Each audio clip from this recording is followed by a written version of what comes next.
नमस्कार, न्यूज 21 में आपका स्वागत है। सुबह की बड़ी खबरें देख रहे हैं आप। खबर अलवर के खेरथल तिजारा क्षेत्र से है, जहां स्तनपान के महत्व को लेकर जागरूकता फैलाने के उद्देश्य से एक रैली का आयोजन किया गया। इस रैली को डॉक्टर हेमंत कुमार डागर, जिला प्रजनन एवं स्वास्थ्य अधिकारी खेरथल तिजारा और ब्लॉक मुख्य चिकित्सा एवं स्वास्थ्य अधिकारी डॉक्टर मनोज कुमार यादव ने हरी झंडी दिखाकर रवाना किया। DCMO डॉक्टर मनोज कुमार यादव ने बताया कि मां के दूध में विशेष प्रकार की एंटीबॉडीज होती हैं, जो बच्चों को विभिन्न बीमारियों से लड़ने में मदद करती हैं और उनकी इम्यूनिटी को भी मजबूत बनाती हैं। इससे बच्चों का शारीरिक और मानसिक विकास भी बेहतर होता है। रैली का मार्ग मुख्य बाजार से होते हुए सामुदायिक स्वास्थ्य केंद्र तक था, जहां इसका समापन हुआ। अलवर से प्रदीप गोयल की रिपोर्ट। के बच्चों ने आंगनवाड़ी कार्यकर्ता, ANM और आशाओं के द्वारा शहर के अंदर विश्व स्तनपान सप्ताह को लेकर रैली का आयोजन किया गया, जिसको हरी झंडी श्रीमान RCHO साहब डॉक्टर हेमंत डागर द्वारा हरी झंडी देकर इसको रवाना किया गया। शहर के अंदर विश्व स्तनपान सप्ताह 1 तारीख से 7 तारीख तक, इस माह की 7 तारीख तक विश्व के अंदर ही मनाया जा रहा है। इसके अंदर जो गर्भवती महिलाएं हैं और जो महिलाएं हैं, उनको बच्चों को स्तनपान कराना क्यों ज़रूरी है, इसका संदेश दिया गया है। इस रैली के जरिए गर्भवती महिलाओं को बताया गया है कि बच्चों को स्तनपान कराना क्यों ज़रूरी, क्योंकि बच्चों के अंदर इम्यूनिटी सिस्टम पैदा करने के लिए बच्चों को माँ का पहला दूध पिलाया जाता है, जिसके अंदर प्रोटीन, फैट वगैरह, एंटीबॉडीज, सब चीज़ें उसके अंदर दूध के अंदर होती हैं। उससे बच्चे की इम्यूनिटी सिस्टम बढ़ता है। इम्यूनिटी सिस्टम बढ़ने की वजह से बच्चा जो बीमारियां होती हैं, उन बीमारियों से लड़ने की क्षमता उसके अंदर पैदा होती है। साथ ही इसमें जो गर्भवती महिलाओं का जब डिलीवरी होती है, तो उस समय जो पोस्टमार्टम ब्लीडिंग के चांसेस होते हैं, तो जिससे कि बच्चा जब स्तनपान करता है तो उससे माता का जो यूट्रस है वो कॉन्ट्रैक्ट होता है और ब्लीडिंग के चांसेस कम हो जाते हैं। खबर सूरतगढ़ से है, जहां ओएसिस सैनिक स्कूल कालीबंगा के 18 SPD के छात्रों ने सूरतगढ़ स्थित नंदी शाला का शैक्षणिक भ्रमण किया। इस भ्रमण के दौरान छात्रों ने नंदियों की विभिन्न नस्लों, उनकी विशेषताओं और महत्व को समझा। नंदी शाला में छात्रों को होल्स्टीन, जर्सी और अन्य नस्लों के बारे में जानकारी दी गई। उन्होंने नंदी के पालन, प्रबंधन और देखभाल के तरीके भी सीखे, जिससे उनका शैक्षणिक और व्यवहारिक ज्ञान बढ़ सकता है। आपकी जानकारी के लिए बता दें कि यह नंदी शाला 86 बीघा जमीन पर फैली हुई है और विशेष रूप से गोवंशों की देखभाल और संरक्षण के लिए प्रसिद्ध है। यहाँ वर्तमान में 1500 से अधिक नंदी हैं। यह नंदीशाला नगरपालिका द्वारा संचालित होती है और नगरपालिका इसके सभी कार्यों की निगरानी करती है। नंदीशाला के डॉक्टर मुकेश बुड्डानिया, अवतार सिंह सर्रा, नरेंद्र चाहर और रमेश साहू ने बच्चों को नंदीशाला की गतिविधि और देखभाल के बारे में महत्वपूर्ण जानकारी प्रदान की। सूरतगढ़ से गोविंद भार्गव की रिपोर्ट। खबर बीकानेर के लूणकरणसर क्षेत्र से है, जहां वामनवाली लूटपाट कांड के वांछित अपराधी विराट पुत्र मनीराम निवासी गुसाईसर छोटा को लूणकरणसर पुलिस ने प्रोडक्शन वारंट के तहत गिरफ्तार कर लिया है। थानाधिकारी गणेश कुमार बिश्नोई ने बताया कि यह अपराधी कई महीनों से फरार था और इसके खिलाफ 16 मुकदमे दर्ज है, जिनमें से 2 आर्म्स एक्ट के तहत है। विराट की गिरफ्तारी के लिए नापासर पुलिस ने पहले इसे पकड़ा था। अब सब इंस्पेक्टर लक्ष्मण सिंह के नेतृत्व में एक टीम ने इसे लूणकरणसर में लाकर कोर्ट से 1 दिन का PC रिमांड लिया है। लूणकरणसर से लोकेश बोहरा की रिपोर्ट। ये पिछले महीने एक बामनवाली का प्रदीप शर्मा है, उसके साथ सुबह लूट की घटना हुई थी और उस संबंध में मुकदमा दर्ज हुआ था, जिसमें एक मुलजिम पहले गिरफ्तार किया जा चुका था। एक मुलजिम ये विराट शर्मा जो फरार हो गया था और उसकी गिरफ्तारी शेष थी, जिस पर श्रीमान SP साहब बीकानेर द्वारा 10,000 रुपये का इनाम घोषित किया हुआ था, जिसको हमने प्रोटेक्शन वारंट कोर्ट से लिया है। जो नापासर पुलिस ने इसको गिरफ्तार किया था और इस हमारे मुकदमे में इसे बरामदगी के प्रयास किए जा रहे हैं। खबर बीकानेर से है, जहां राजस्थान में छात्र संघ चुनाव करवाने की मांग को लेकर छात्रों का रोष लगातार बढ़ता जा रहा है। अब भाजपा से जुड़े छात्र संगठनों ने भी अपनी ही सरकार के खिलाफ मोर्चा खोल दिया है। डूंगर महाविद्यालय के छात्रों ने मुख्यमंत्री भजनलाल शर्मा को अपने खून से पत्र लिखकर छात्र संघ चुनाव की बहाली की मांग की है। ABVP से जुड़े छात्र नेता राकेश गोदारा ने बताया कि वे पिछले 5 दिनों से भूख हड़ताल पर बैठे हैं और उनकी मुख्य मांग है कि सरकार प्रदेश में छात्र संघ चुनाव को फिर से बहाल करे। राकेश गोदारा ने कहा, हम पिछले कई सालों से छात्रों के हितों के लिए लड़ रहे हैं। छात्र संघ चुनाव कॉलेज में पढ़ने वाले छात्रों के लिए राजनीति की पहली सीढ़ी है।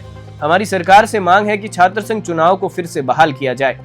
अगर सरकार हमारी मांग मानने में विफल रहती है तो हम प्रदेश भर में सरकार का पुरजोर विरोध करेंगे, किसी भी सूरत में पीछे नहीं हटेंगे। बीकानेर से लोकेश बोहरा की रिपोर्ट। खबर जोधपुर के लूनी क्षेत्र से है, जहां भारी बारिश के चलते लूनी नदी में पानी का तेज बहाव चल रहा है।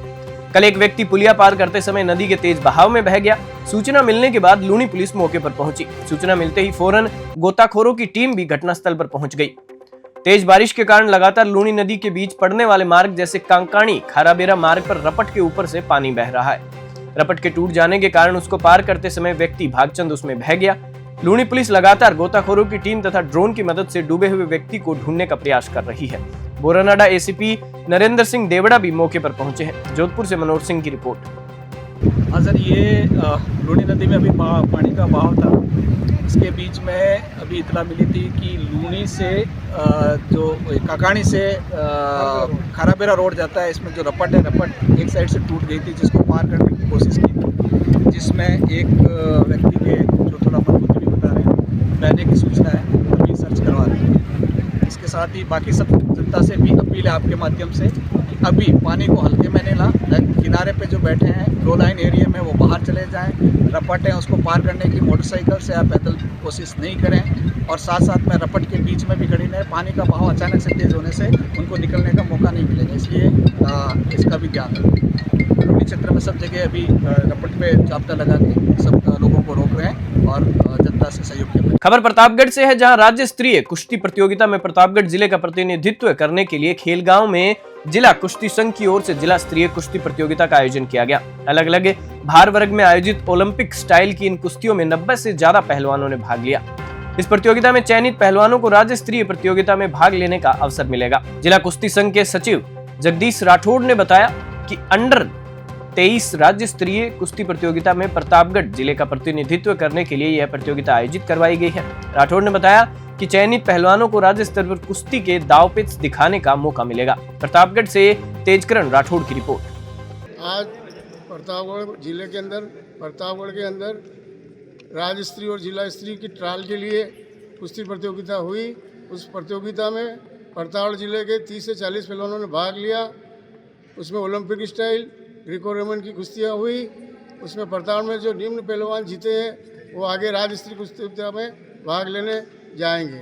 खबर सूर्यनगरी जोधपुर से है, जहां जयनारायण व्यास विश्वविद्यालय में इन दिनों छात्र संघ चुनाव को लेकर लगातार धरना प्रदर्शन चल रहा है। यूनिवर्सिटी में पहले एनएसयूआई के छात्र नेताओं ने छात्र संघ चुनाव की मांग को लेकर विरोध किया था। वो आग अभी ठंडी भी नहीं हुई है कि अब एबीवीपी के छात्रों ने फीस कम करने को लेकर प्रदर्शन किया है। बीजेपी के छात्र संगठन एबीवीपी द्वारा भजनलाल सरकार के खिलाफ विरोध प्रदर्शन किया जा रहा है। एबीवीपी के प्रांत सह मंत्री सचिन राजपुरोहित ने बताया कि अखिल भारतीय विद्यार्थी परिषद के कार्यकर्ताओं का पिछले 6 दिन से लगातार धरना चल रहा था और 13 सूत्री मांग पर कुलपति को पत्र सौंपा गया। उन 13 सूत्री मांग पत्र की कुछ मांगे कुलपति द्वारा पहले ही मान ली गई, लेकिन कुछ मांगों पर कुलपति अपनी सहमति नहीं दे रहे थे। लेकिन आज अखिल भारतीय विद्यार्थी परिषद की सभी विश्वविद्यालय प्रशासन द्वारा मांग मान ली गई है, जिसके बाद एबीवीपी ने अपना धरना समाप्त कर दिया है। जोधपुर से मनोज सिंह की रिपोर्ट। अखिल भारतीय विद्यार्थी परिषद के कार्यकर्ताओं का निरंतर 6 दिन से अनिश्चितकालीन धरना चल रहा था, जो कि हमने केंद्रीय कार्यालय के बाहर दे रखा था।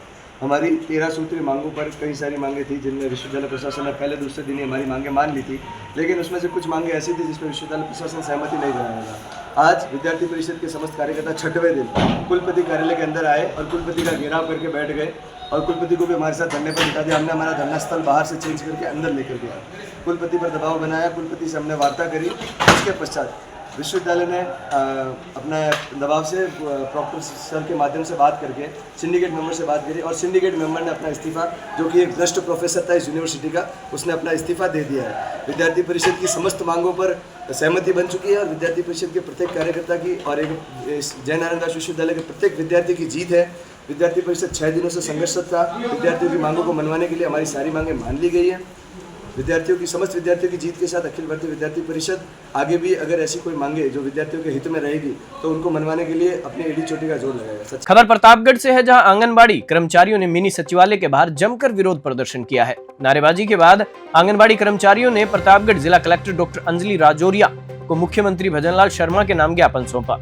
भारतीय मजदूर महासंघ की जिला अध्यक्ष भगवती देवी शर्मा ने बताया कि आंगनबाड़ी कार्यकर्ताओं को काफी कम मानदेय दिया जा रहा है। इसे बढ़ाकर 18,000 रुपए प्रति माह किया जाए। सेवानिवृत्ति पर पेंशन शुरू की जाए और ग्रेचुइटी की राशि प्रदान की जाए। एनटीटी टीचर के स्थान पर आंगनबाड़ी कार्यकर्ताओं को लगाया जाए। इसके साथ ही वर्तमान में ठेकेदारों द्वारा घटिया पोषाहार सप्लाई किया जा रहा है, जिससे बच्चों के बीमार होने का खतरा है, उसको भी ठीक किया जाए। केंद्र सरकार की योजनाओं को पहले तकनीकी सहायकों द्वारा मोबाइल में भरा जाता था, जिसे अब आंगनबाड़ी कार्यकर्ताओं को भरना होता है। नेटवर्क नहीं आने के कारण इन योजनाओं का लाभ ग्रामीणों को नहीं मिल पा रहा है। इसे पूर्व की भांति किया जाए, साथ ही मोबाइल रिचार्ज का भी भुगतान बढ़ाया जाए। ज्ञापन देते समय बड़ी संख्या में आंगनबाड़ी कार्यकर्ता उपस्थित रहे। प्रतापगढ़ से तेजकरण राठौड़ की रिपोर्ट। राजस्थान आंगनवाड़ी कर्मचारी महासंघ की बहनों द्वारा माननीय मुख्यमंत्री जी महोदय को, माननीय जिला कलेक्टर महोदय को मुख्यमंत्री जी के नाम ज्ञापन सौंपा गया और हमारी 7 सूत्री मांगे हैं, जिसमें से प्रमुख मांग तो पहले ये है कि काफ़ी लंबे समय से चल रहा है कि हमारे या तो हमारे मानदेय में वृद्धि हो या हमें राज्य कर्मचारी घोषित करें। न्यूनतम मानदेय हमारा 18,000 रुपये प्रति माह तो होना ही चाहिए। सरकार ने हमारी बहनों से वादा भी करा था कि जब भी हमारी सरकार आएगी तो हम आपको या तो राज्य कर्मचारी घोषित करेंगे या मानदेय तुम्हारा 18,000 रुपये प्रति माह बढ़ाएंगे। लेकिन हमारा वो वादा निष्फल रहा और हमारी मांगे पूरी नहीं करी। हमारी बहनें को बहुत काम हर विभाग के सौंपे जाते हैं, और तो ये वन विभाग का काम भी, हमारी वृक्षारोपण वाला काम भी हमारी बहनों को सौंप दिया। खबर धौलपुर से है, जहां भारी बारिश के चलते चंबल नदी उफान पर है। मध्य प्रदेश और हाड़ौती क्षेत्र में गत दिनों हुई जोरदार बारिश के बाद कोटा बैराज से चंबल नदी में पानी छोड़ा गया है, जिससे चंबल नदी में उफान आ गया है। धौलपुर जिले में चंबल नदी खतरे के निशान से ऊपर बह रही है। धौलपुर जिला कलेक्टर श्रीनिधि बीटी ने जिले वासियों से सतर्कता बनाए रखने की अपील की है। वहीं सिंचाई विभाग धौलपुर के अय्यन पपेंद्र कुमार मीणा ने बताया कि धौलपुर में चंबल नदी का जल सत्र 131.90 मीटर मापा गया, जो खतरे के निशान से 1.11 मीटर अधिक है। आपको बता दें कि धौलपुर राजस्थान में चंबल नदी का खतरे का निशान 130.79 मीटर पर है। अय्यन मीणा ने बताया कि अब चंबल नदी का जल सत्र लगातार कम होगा। धौलपुर से राकेश कुमार गोस्वामी की रिपोर्ट। चंबल की जो क्षमता के अनुसार जो वार्निंग लेवल है 129 मीटर है, और आज हमने देखा है कि उसमें 130 मीटर पानी भरा हुआ है और 130.79 ये डेंजर लेवल है और 129 वार्निंग लेवल है। इससे भी ज़्यादा चंबल के गेज में इंडिकेटर है। तो कृपया धौलपुर के समस्त नागरिकों से आग्रह है, चंबल के आसपास आप जाएंगे तो सतर्कता बरतें और उसको अवॉइड करना सही रहेगा। और साथ ही कहीं पर भी दुर्घटना होती है तो कृपया हमें अपने जो कंट्रोल रूम है वो सूचित करें।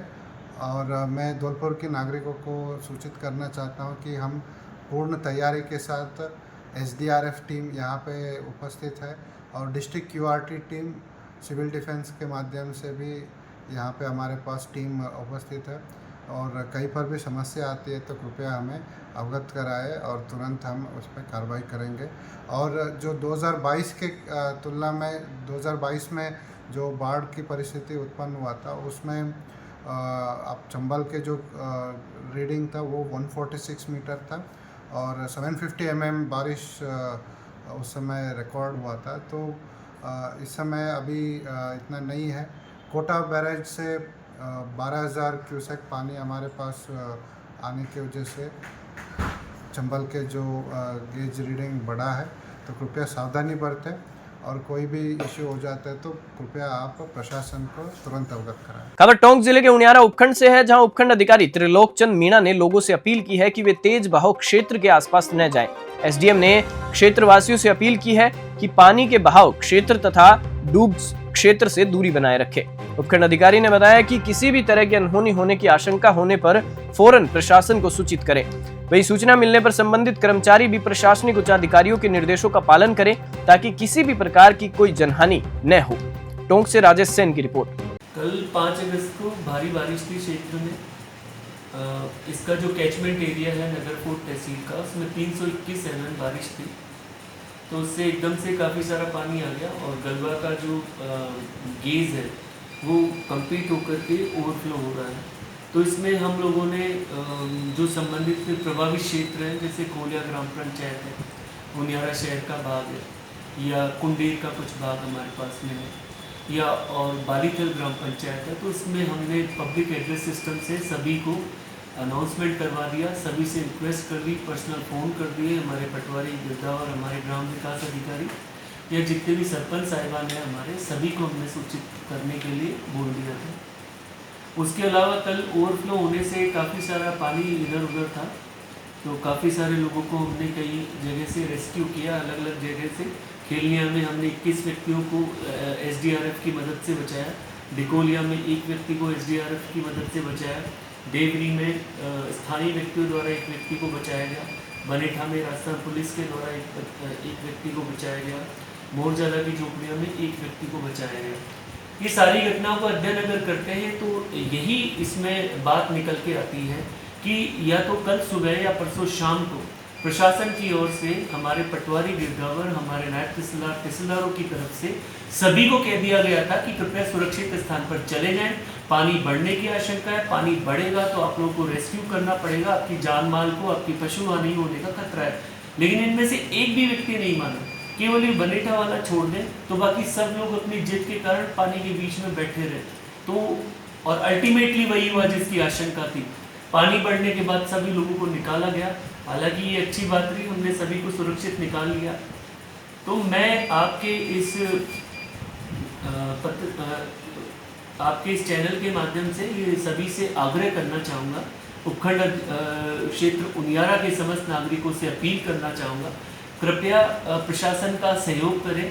अनावश्यक रूप से जल भरावन की स्थितियों में प्रशासन की जो समझाइश की जाती है, जो आप लोगों को अपील जारी की जाती है, उस अपील का पालन करें। खबरों में फिलहाल इतना ही। आप देखते रहिए News 21।